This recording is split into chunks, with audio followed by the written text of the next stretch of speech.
A lot of wildlife photographers don't use flash. A lot of nature photographers in general will shy away from using flash, or even say, I don't use flash, I only shoot natural light, as if it were kind of a badge of honor, which I think is a little strange because flash is one of the key tools for photographers since photography started. And then if you're using flash as the only source of light, you really have to think about natural light as well in terms of how to produce natural looking shadows and highlights so that your photos don't look flashed. Because a lot of people who say, oh, I don't like flash nature photos, that's because if they've seen that kind of flash nature photo, you know, you're not doing it right. I always say if somebody looks at one of your pictures, Jeremy, and says to you, hey, Jeremy, you must have a really big flash, that's not a compliment. That's not a compliment.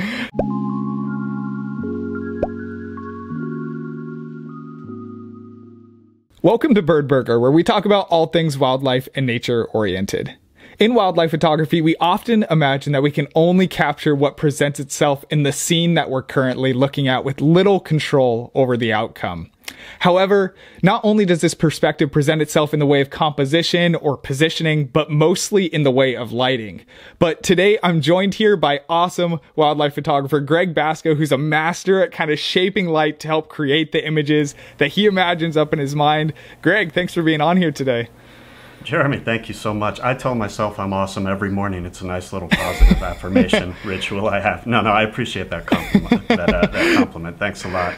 And I love using flash, and so I'm excited to talk with you about that. I really enjoy all the content you're putting out there on YouTube and everything. I think you're doing a great job. So it's a pleasure to be here with you. Thank you. I appreciate the encouragement. Yeah, I love getting to do my main channel, you know, and take people along on these journeys and adventures I get to go on and kind of portray that in a cinematic way. But I really love Bird Burger here because this channel has evolved to be about so much more than just me, right? It's about all these different valuable perspectives and all these things that others are really good at that I just kind of get to host and curate. And I'm really excited to, have you on today for something that you specialize in well. You do this very well and very uniquely, so thanks for being on here. So yeah, just like any other type of photo work, lighting is really key, right? So in wildlife photography, that's no exception. Lighting is incredibly important to the outcome of the image and making sure you're able to capture a really nice looking image, a very aesthetic image. What's amazing in watching the work that you do is that you kind of disprove the idea that lighting in wildlife photography can't be controlled and it can't be kind of manipulated by you as a viewer, and you disprove that idea and you kind of like just expand really creatively and uniquely with it. So to start out, I'd love if you just kind of told me a little bit about how you believe that using flash or other types of controllable lighting elements in wildlife photography opens new doors to wildlife photography creatively, and how it can be effective and a powerful tool that we use. Yeah, it's a good question, you know, and a lot of wildlife photographers don't use flash. A lot of nature photographers in general will shy away from using flash, or even say, I don't use flash, I only shoot natural light, as if it were kind of a badge of honor, which I think is a little strange because flash is one of the key tools for photographers since photography started, you know, back when people were using those setting magnesium powder on fire and stuff like that. But luckily we don't have to do that these days out in the field. But you know, when I started photography here in Costa Rica, where I've lived for over a couple of decades now. And you know, if you start out in rainforest photography, especially back in the day, like I don't know, I started like 15 years ago really getting into photography. I shot 1 year of film, and then even early digital cameras. You couldn't go very far in terms of film speed or ISO speed, right? And so you're dealing with low light, and so flash was just a necessity. And so I learned it early on. And even though it's not as necessary now, you know, for some shooting where if you're trying to freeze action, now we have, you know, cameras with 20, 30 frames per second. We have ISOs that allow us to shoot faster shutter speeds. You know, flash can still open up all these creative ways to see wildlife or to reveal, you know, what's really going on. You know, bats at night. How would you photograph that without flash, for instance? There's no way. Yeah, so flash, it allows you to do so many things, and allows you to shoot in different kinds of light. And I also think a lot of people, you know, will feel that people who use flash, they're using it kind of as a crutch or something like that because the light is bad or because they don't know how to deal with the light. And I couldn't disagree more with that, because I think if you learn flash, you also become a better student of natural light. Yeah, no, that's great stuff. Yeah, you learn how to, when you learn how to control something, I would totally agree that you very, very often find yourself then learning how to kind of even take what's naturally given to you and kind of use it correctly, right? Like what you're talking about. Exactly, because so you know, really when like you're that. using flash as, you know, if you're mixing it with ambient light, you really have to understand the ambient light well in terms of how, you know, what the natural light, you know, what the difference between the natural light exposure on your subject and the flash exposure is, and all these sorts of things. And so you really get a knack for kind of shadows and highlights. And then if you're using flash as the only source of light, you really have to think about natural light as well in terms of how to produce natural looking shadows and highlights so that your photos don't look flashed. Because a lot of people who say, oh, I don't like flash nature photos, that's because if they've seen that kind of flash nature photo, you know, you're not doing it right. I always say if somebody looks at one of your pictures, Jeremy, and says to you, hey, Jeremy, you must have a really big flash. That's not a compliment. You want it. The goal is that you really can't tell that the person used flash, that the photographer used flash. That, to my mind, is a really nice way of shooting flash. Yeah, I love that. I love exactly what you said. That is so spot on. Using flash, if someone can recognize that element of your image, then you've probably failed at it and not done it correctly. Right, You're totally right. Yeah, I love that. One of the things that I think that's kind of impressive about this use of flash as well is I feel like to a certain extent, sometimes you're kind of forced to be a camera trap photographer in some ways.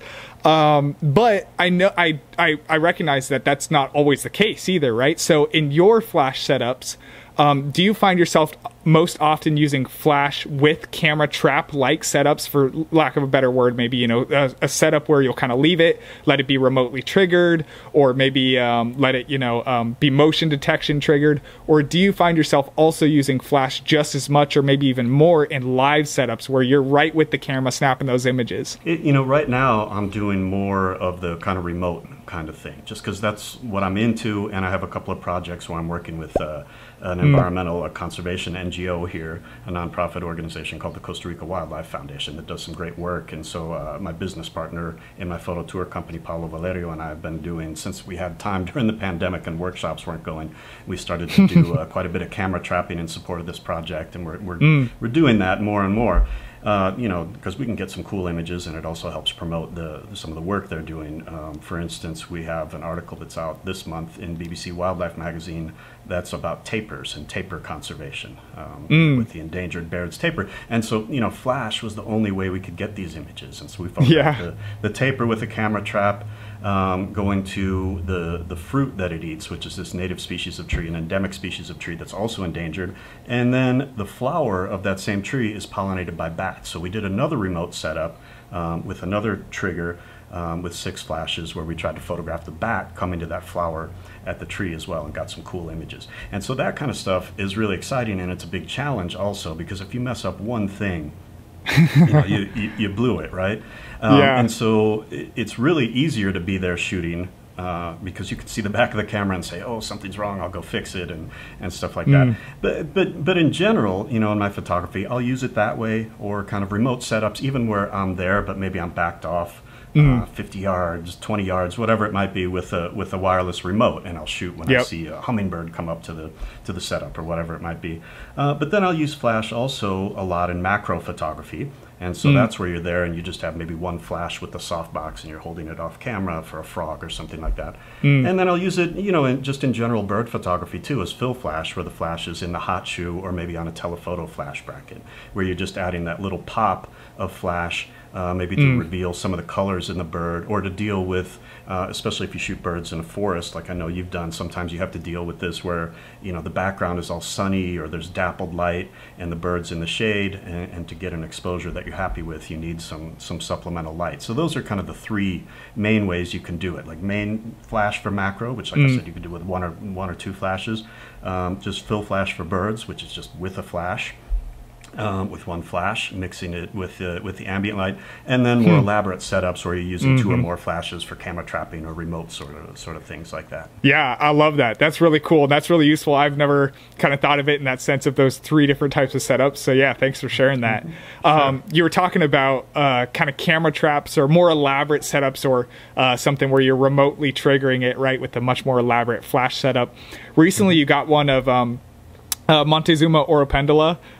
Beautiful, beautiful one. I think you posted it not too long ago. I just love that image. I'll throw it up on screen right now too, but for an image like this where you're taking it with a wide angle lens and got all these flash triggers around you, would you mind sharing a little bit of how you plan out an image like this and how you capture an image like this? Yeah, for sure. That was a cool photo, and we got some of Arasaris as well. And I used the same technique to photograph a kinkajou at night, actually at the same place. And so this was at some cabins that are owned by some friends of mine here in Costa Rica, and they also have the reserve that's where we did the camera trapping for the tapir. So I was actually on that project. And one night we had everything set up. We had one camera out for the bats, we had the other camera out for the tapir. And at the cabins where we were staying, they have these feeders, where they put out bananas and oropendolas and tanagers and arasaris and toucans and things like that come into the feeders. And so I just talked with my friend and said, hey, could we put a big branch near the feeder, some really cool branch? And he said, yeah, there's one that just fell behind the cabins. It has some cool bromeliads on it and different plants. And so, it's already fallen, so we can put that there. And so that's what we did, and we just moved a couple of bananas closer to that. I set up a camera with a wide-angle lens right close, pre-focused manually, and then from some of the beams of the open-air restaurant, which is where they have the fruit feeders there, I clamped a couple of flashes up. So I underexposed the ambient light a little bit, like by a stop, and then used the flashes to really keep the interest on the subject. And then I was just back. I mean, I'll be honest, I wish I could tell you some great story that it was some hardcore photo, but I was just back sipping a cup of coffee about 20 feet away with a wireless remote, and I would just take it when I thought the oropendola was in the right plane of focus, Yeah. Wow. That's cool though. And I mean, even though you say like, you wish you could say it was some epic photo or something, some journey. I mean, even just the process of the planning out of that shot is very detailed, right? It's so much thought that goes into it. It's not like you're just taking your camera out in the field and you're just kind of like shooting whatever comes and, doing last minute adjustments, but you're totally prepared going into that shot. So I love that. No, that's really cool. For sure. And I should say, on that subject too, I'll hear, people say, oh, it's a setup, so it's easy. Well, doing a good setup, no matter what you're doing with bird photos, it's hard, right? Because you have to know something about your subject, how they're going to approach, what they like to do, and then of course, how you're going to light it and make sure you get sharp pictures, that they're not too blurry, that you have enough depth of field. People think that with wide-angle lenses you have infinite depth of field, and that's actually not the case. Depth of field is actually independent of focal length. It's all about the magnification and the aperture. So if you have a wide-angle lens right up in close to an animal, you're not going to have that much depth of field, right? So you really have to nail your focus. And so I really enjoy those kind of things where it's a lot of planning and in terms of the lighting and the thinking like a naturalist, let's say, to anticipate how the subject's going to react and everything. And so that was a really fun one, and I'm glad you liked it. Maybe I should say, I imagine you'll get some comments about, isn't flash bad for animals and things like that, right? I don't want to probably take too much time talking about that, but flash doesn't have any harmful effect on animals. And I interviewed quite a number of experts for a recent ebook I did called Flash for the Nature of Photography. That was a big project that I did during the pandemic. And, with experience of doing this for years and then talking to a lot of experts, the common consensus is that, there's no physiological harm or damage to animal eyes, just like there isn't to us. That's kind of basically how they put it. But then there's some ethical considerations, right? So you have to be careful, like, using it with birds around nests and things like that, where you could be disrupting their behavior. So I think there are irresponsible ways to use flash, and there are responsible ways to use flash. So even though you're not physically harming the subject directly by using flash in any instance, you want to be careful of any behavioral effects it will happen. So, but I just want people to know that, if they hear somebody say, "Oh, flash is going to kill the hummingbirds," or this and that, that is just totally not true. But just like using, I don't know, people use bird calls and all sorts of different things. Feeding too, bird feeders done poorly can have some adverse effects. Done well can be no problem. And flash is just like that too. It's another tool, but that we need to be careful and kind of respectful of how we use it. Yeah, I love that you bring that up. Yeah, thank you for bringing that up. That wasn't a question I had, but I really appreciate that input because, like most other things, there's so many things in wildlife photography, right? That I've talked about this a little bit before with Matt Gold. I'm not sure if you're familiar who he is, but about how, like, to a certain extent, we're kind of actually like just our mere existence, right, has an impact on the natural world. So it's really interesting to think about it in the aspect of this is all a scale, and it's all kind of like a grayscale area. It's not black and white. It's not you're perfectly innocent. It's not you're perfectly guilty, but rather it's this place of like, okay, we live on this scale.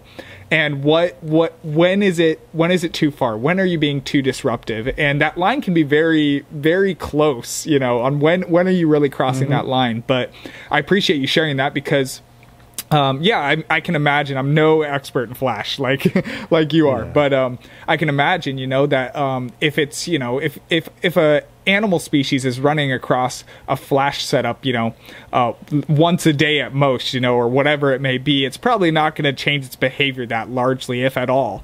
But if it's right next to the nest, like you're saying, and it's multiple times a day, a parent coming back and feeding the chicks or something, that could deter them possibly from, wanting to feed the chicks as often, or who knows. But and even more from what I've heard, even earlier in the nesting process, where maybe they haven't fully committed to using a nest, if photographers are using flash all the time, they could just be like, well, this is dumb. Forget this. I'm going to go somewhere else. And then, of course, they've put in a couple weeks of working on the nest, and those sorts of things. So it's just things. Like I said, I just wanted to bring it up to let people know that flash isn't some evil thing in nature photography, but that also you should also educate yourself about the responsible use of flash. And, not to get too much sidetracked, but into the whole ethics like you were talking about. My own personal thing is if I'm taking a photo and I wouldn't feel comfortable sharing how I took it with you in a situation just like this, or, telling anybody on Instagram or in an article or whatever,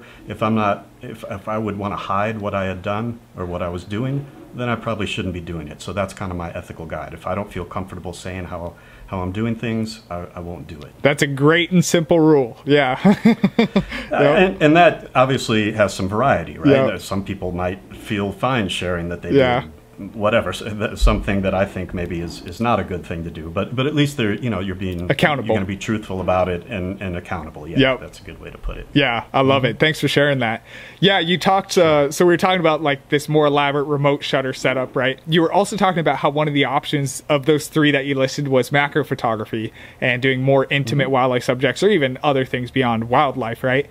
In a situation like that, you a while ago, gosh, I can't remember how long ago, but you posted up a really cool image of a strawberry poison frog, kind of in like, I think they were like little fungus caps or something like that. Very, very beautiful image. And if it wasn't for you mentioning that there was flash involved in it, it's one of those things, right? You did it well. I didn't recognize that there was flash in it, but knowing your tendencies, I read the description, and sure enough, you talk about that. Can you walk us through how in an image like that you use flash to create such a nice aesthetic image? That's a cool one. I'm glad you like that one. That one's a tricky one, and I'll show you. I brought a couple props because I figured this might come up. But what I'm using, and that sort of thing is I use Godox flashes. I have a little sponsorship with them, but I really do like their stuff too, and I think it's a great option. But this is a Godox V862 flash, which is it has TTL, it has manual flash. I think we're going to talk about that a little bit later, but it's a great flash for the money, and it's a great system, right? Because they have these transmitter. I'm not trying to turn this into a Godox commercial. That wasn't no, my intent, go for it. But I'm trying to, People are curious, also to show you what I used, right? So this is the little Godox X Pro C transmitter. In this case, I was shooting with Canon, so it's a Canon. And so you put this in the hot shoe of your camera, right? And this is a radio transmitter. And these flashes with Godox have built in the wireless receiver capability.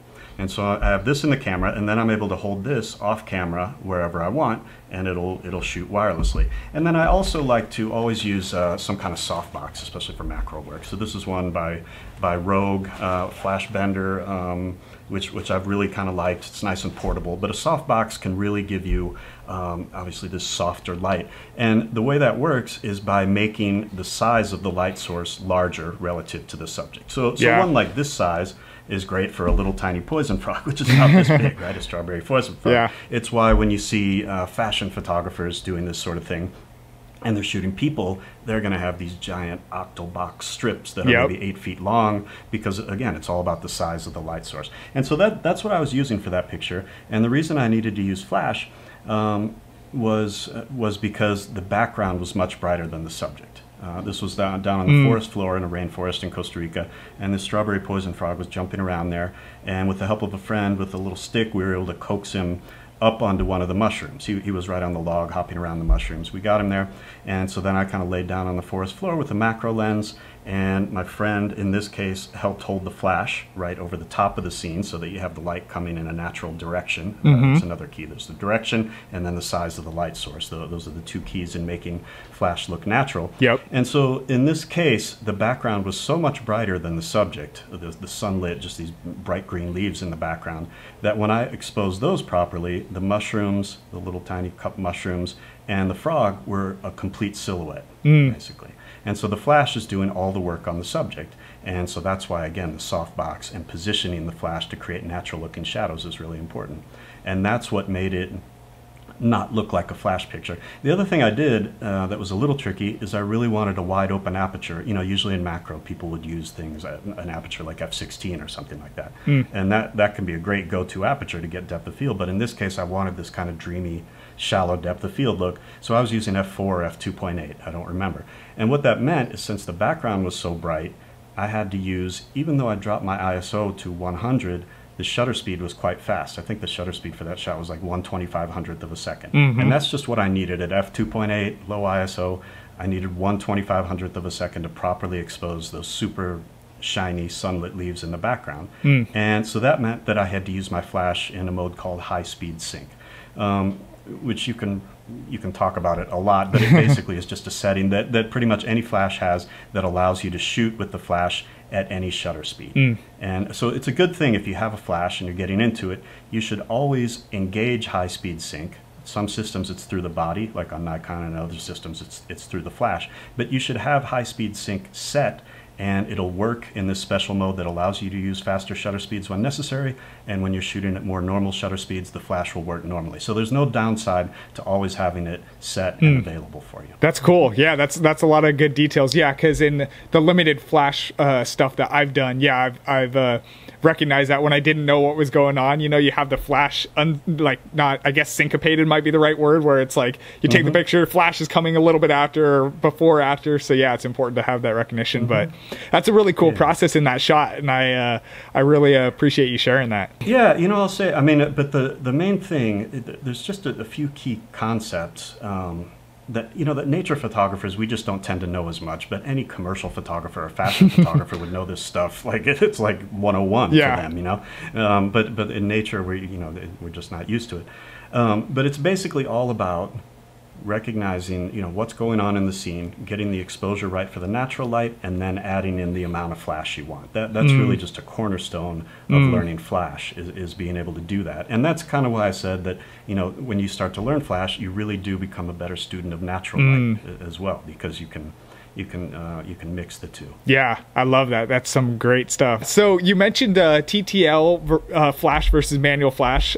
Pretend I was someone who knew nothing about that. Would you mind kind of explaining the difference between those two things? Yeah, the basic difference, TTL offers you versatility and manual flash offers you precision. And the reason is this: TTL stands for through the lens. So when you take a picture, whether your flash is off camera or set in the hot shoe, you press the shutter button, and right before the shutter actually opens or the pixels activate, if we're doing mirrorless, there's a little pre-flash that fires out from the flash. And that goes and bounces off the subject, comes back through the lens, that's TTL, and the camera reads that reflected light and combines it with some things like your camera settings, your aperture, your ISO, usually some autofocus distance information from the lens as well, to try to determine in the blink of an eye how much light the flash should put out. Okay, and then when the shutter is actually open, the sensor is being exposed to light, then the flash actually fires and you get your flash. So there's a lot of fancy calculations going on, and the flash and the camera are working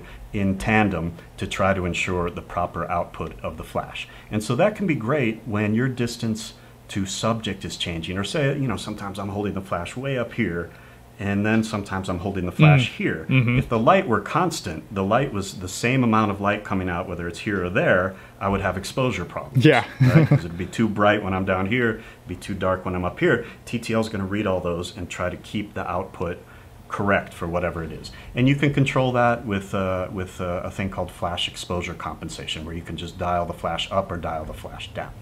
Now, manual, on the other hand, you put in a flash power, like 1:1, which is the full power of which the flash is capable, or 1/2, or 1/4, 1/8, and so on, and it will fire at that power no matter if I have the flash here, if I have the flash here, if I have the flash 30 feet away, if I have the flash 2 inches away. And again, that can be great for precision if, let's say, you're doing something in a studio and you have the flash on a light stand or something like that, and you know nothing's going to change. The light is always going to be constant. Because in TTL, once in a while, with all those calculations, the camera can get fooled, the flash can get fooled, and maybe you get some inconsistent exposures or exposures that you're not quite happy with. Yep. Whereas in manual, that's never going to happen. But again, if you have the flash in your hot shoe, let's say, and you're moving around or your subject is moving around, then with manual flash, that's going to make things tricky, because you're going to have to keep changing the output, and like theoretically, you'd actually have to take a tape measure and say, well, you know what, now the bird's 15 feet away, it was 10 feet away, so now what do I do? Yeah. And, you know, that's just, it's impractical, obviously. But manual is great for setups, like I said, where you have your flash is placed, like let's say a camera trap is a perfect example, right? You have a camera out there, and you know the animal's going to pass by, and you're going to have 3, 4 flashes, whatever you're going to have out there, and they're where they are, either maybe out on some light stands, or maybe you've clamped them to some tree branches, but then you want the output to be the same. And so manual flash is a great way to go there. And finally, manual flash is a better option too if you need to know the duration of the flash. Let's say you're trying to photograph bats at night, which is something I do. In TTL, you could maybe get a proper exposure, but you wouldn't know the duration of the flash, because the intensity of the flash is actually about the duration of the pulse. It doesn't put out more light, like a brighter pulse at a higher power than it does at a lower power. It actually just lasts longer or lasts for a shorter amount of time. And so if you're trying to freeze something flying super fast like a bat, you want a really short flash duration that can freeze the action. And in manual flash, you could know that if you set a low power, you're going to have this going on. Yeah, exactly what you're planning. Those are kind of the, so it's good to understand how both work and practice, and then know what you want for different scenarios you might have. So in one of your videos on your YouTube channel recently, you also talked about this idea of how bad light can actually be an opportunity to get something unique and powerful and never captured before. And I thought that was really interesting, because you're totally right. We always talk about how, like, you don't want to shoot in bad light in a lot of scenarios, right? Like, that's the common conception that people are kind of, I guess, imposition that people have on their brains when they're doing wildlife photography. Can you elaborate a little bit on that idea that you were kind of sharing in that video, and how bad light can actually be a powerful tool used in wildlife photography? Yeah, thanks for bringing that up. It's a, you know, I think the reason I think people have that conception, that notion, that, just like you were saying, is because most of the pictures, especially, I don't know, on Instagram or whatever, or in photography forums, especially in North America, I'll say Europe, it's different. They have a little more artistic bent generally. But especially in North America, it tends to be that you have this perfect frontal light on a bird or an elk or whatever it is, perfect creamy smooth background that's usually middle toned green or brown, or, you know, whatever it is. And that, you know, people see those and they garner so much attention, and people just tend to think, oh, that's what a good photo is. And to me, that's just one type of good photo. And also, it's not necessarily the most interesting type of good photo either. And so, you know, I just long ago, since I started, I just kind of had an eye for bad light. And maybe it's because I started photographing in the rainforest, like I mentioned, where you usually don't have very much good light. I mean, the light is bad and you're fighting it all the time.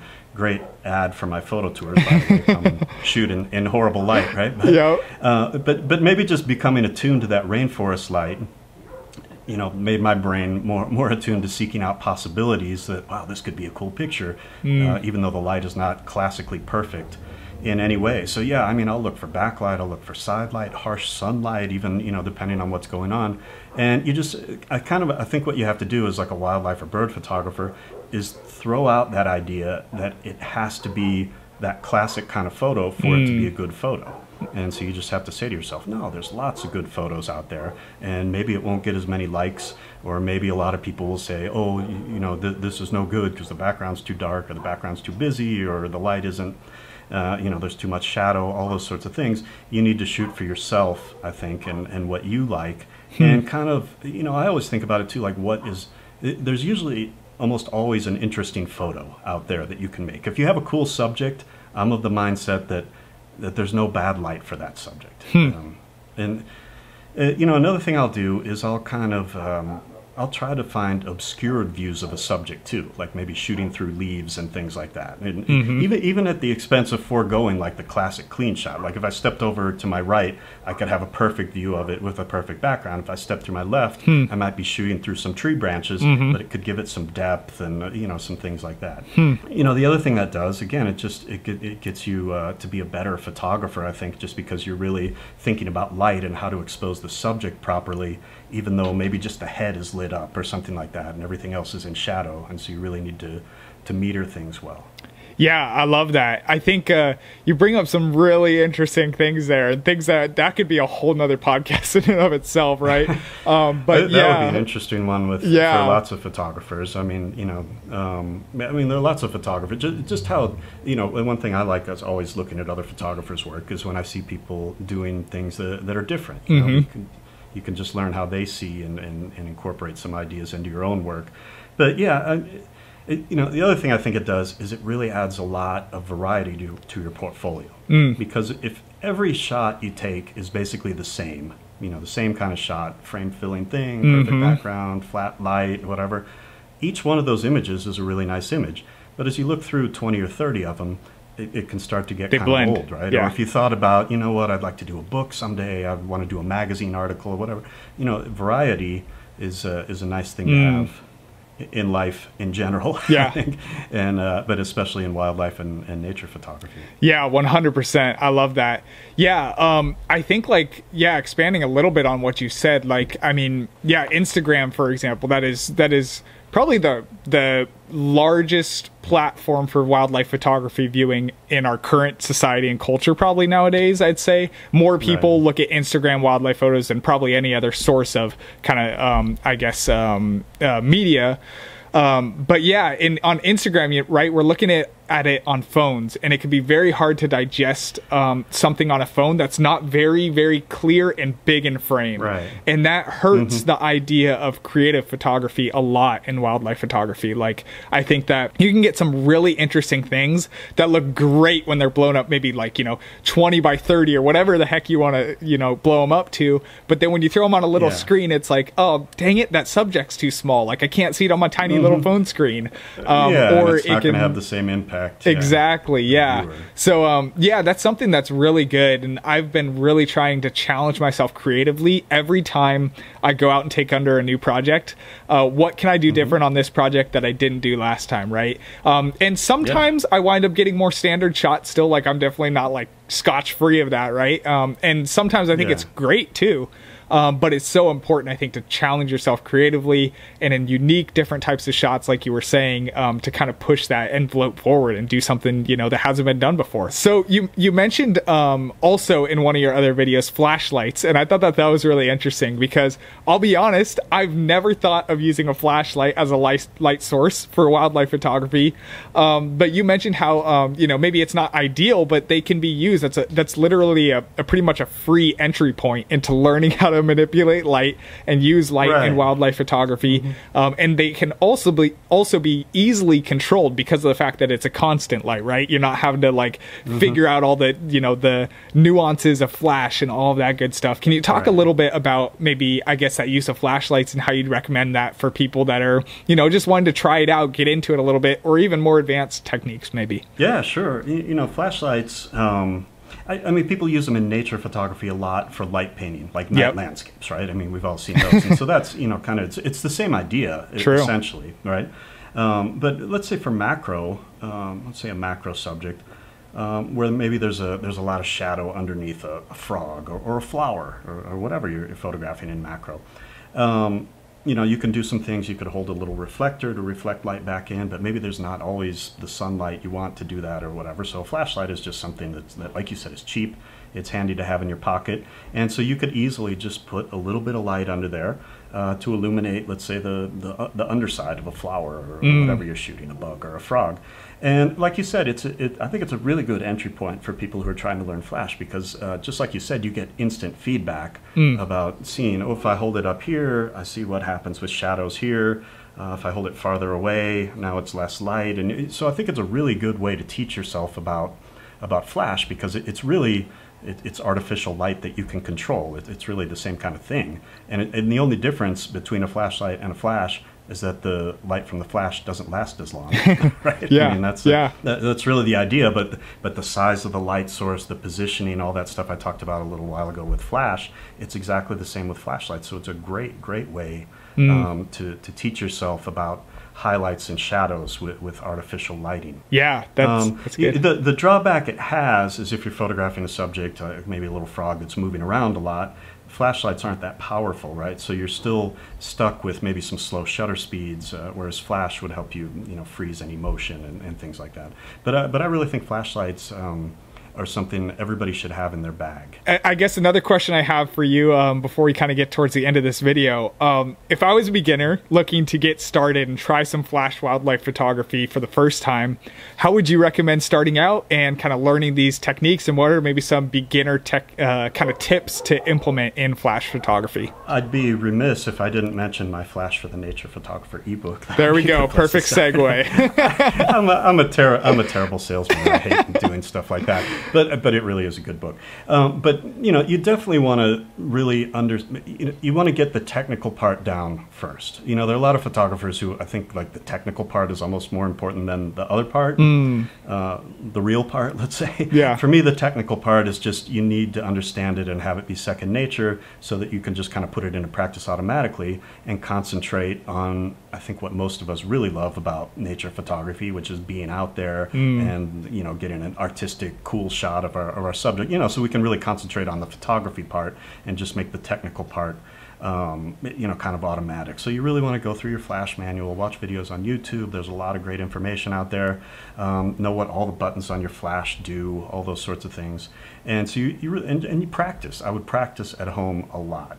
You know, get flowers from the grocery store, from a florist, set those up, start using flash, start using different softboxes. But I would recommend, you know, for flash, if you don't have any flash gear at all, I would recommend, and you know, whether you want Godox or not, I do think Godox is a great value for the price, but there are, you know, the camera systems obviously have their own flashes that work really well. They tend to be quite a bit more expensive, you know, if you buy the Canon version or Nikon or Sony or whatever. But you know, Godox has it young, Nuo has good flashes. There are some options, but I would try to get a nice flash, like this one that has TTL and manual flash capability, that has wireless capability built in. That would be nice. Radio flash, and then a nice radio flash transmitter. And with those two things, you're well on your way to learning flash and learning lighting with flash. That's good. There you go. I will link the link to your book below as well. That way people can check that out if they're interested. So putting in a plug for you as well. But yeah, Greg is Greg definitely knows his stuff. So if you haven't gotten the hang of that already from your podcast, but you're interested in learning more about Flash, Greg has some awesome tips I'm sure that he can share through all that stuff. So yeah, thank you for... I have a few videos on my YouTube channel too, as you mentioned, on Flash that are free, of course. Those are nice. And like I said, just Google it. And you don't have to have, in this case, to learn Flash, it doesn't have to be nature-specific information, right? Learning the basics of the Flash, there's all sorts of great videos and articles out there. Yep, for sure. 100%. Yeah. Thank you for coming on today and sharing all those perspectives that you shared. There was some really valuable stuff that we kind of got to talk about, not only in the Flash world, but even beyond, some more, conceptual things about just wildlife photography or ethics like we talked about. So really liked the conversation and appreciate you coming on and just sharing everything. Anything specifically really cool right now that you're getting to work on, like a project or anything else? Yeah, I am. I mentioned this taper project, and with the same organization, there's actually a project. I have a t-shirt on right here, but there's a bird called the resplendent quetzal in Costa Rica that you probably were lucky enough to see when you were here. Wasn't. I tried, but it's a beautiful bird. I was really coveting it. You'll have to come back. But there's this really cool program run by one of the lodges that we go on my photo tours. And they've started this project with local farmers to preserve the wild avocado trees that are one of the principal sources of food of the quetzal. And it's this great project that's really just a true example of ecotourism, where local farmers benefit because tourists go to their farms to see or photograph the quetzal, and they get paid to protect habitat. And they also really take pride in it. When you talk to these farmers, they really, aside from the economic benefit, like a number of them have renamed their farms to have quetzal in the name, and they have little hand-painted signs with quetzal. And so it's just a really great example of ecotourism. And so we're going to try to do some kind of interesting, maybe degree of difficulty a little higher, some crazy kind of things.